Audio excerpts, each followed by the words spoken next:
Perkenalkan, saya Gusti Ayu Madi Natasha Damayanti dari Reguler 2 Tingkat 2 dengan NIM 1815401058, Prodi D3 Kebidanan Tanjung Karang. Saya akan menjelaskan mengenai kehamilan ektopik terganggu. Yang pertama, ada pengertiannya.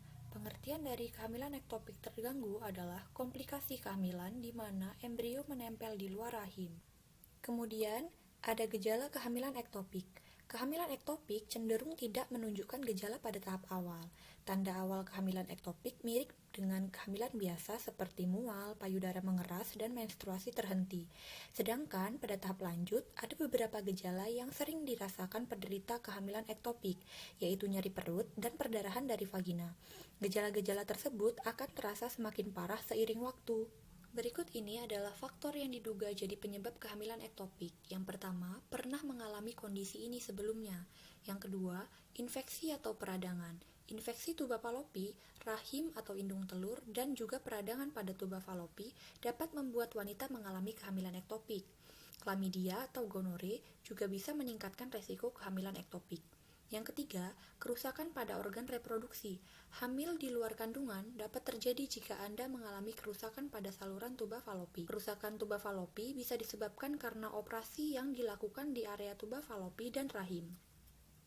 Keempat, sedang memakai kontrasepsi. Kehamilan jarang terjadi jika Anda sedang menggunakan kontrasepsi seperti IUD atau pil KB, sama halnya dengan tubektomi atau pakai metode kontrasepsi permanen. Apabila mengalami gejala kehamilan saat sedang memakai kontrasepsi, kemungkinan besar itu adalah kehamilan ektopik.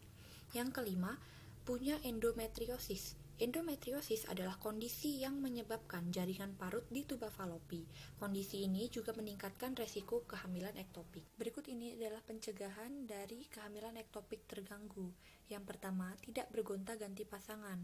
Yang kedua, menggunakan kondom saat berhubungan untuk mencegah tertular penyakit dan resiko radang panggul. Yang ketiga, jangan merokok. Penanganan dari kehamilan ektopik terganggu. Sel telur yang telah dibuahi tidak akan bisa tumbuh normal jika berada di luar rahim. Oleh karena itu, jaringan ektopik harus segera diangkat. Agar pasien terhindar dari komplikasi serius, ada beberapa pilihan pengobatan yang dapat dilakukan untuk menangani kehamilan ektopik.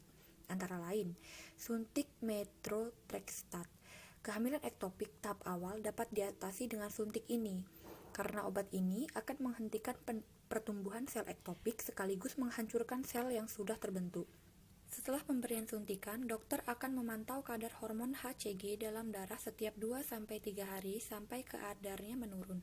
Menurut kadar HCG menandakan kehamilan sudah tidak lagi berkembang. Kemudian ada operasi laparoskopi. Pilihan lain untuk mengatasi kehamilan ektopik adalah dengan operasi lubang kunci atau laparoskopi. Melalui prosedur ini, dokter kandungan akan mengangkat jaringan ektopik dan bagian tuba falopi tempat jaringan ektopik menempel. Namun, bila memungkinkan, bagian tuba falopi tersebut cukup diperbaiki tanpa harus diangkat. Kemudian, ada operasi laparoktomi.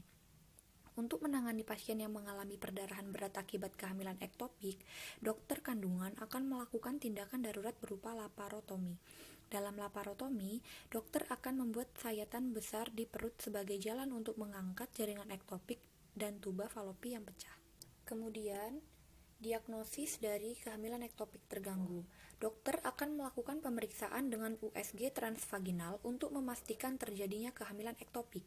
Selain membantu dokter kandungan melihat kondisi organ reproduksi pasien, prosedur ini dapat memastikan lokasi kehamilan secara akurat. Tes lain yang dapat dilakukan adalah tes darah, guna mengukur kadar hormon HCG dan progesteron.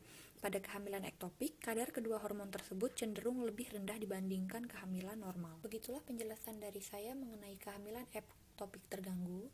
Semoga kalian dapat mengerti dan paham. Terima kasih.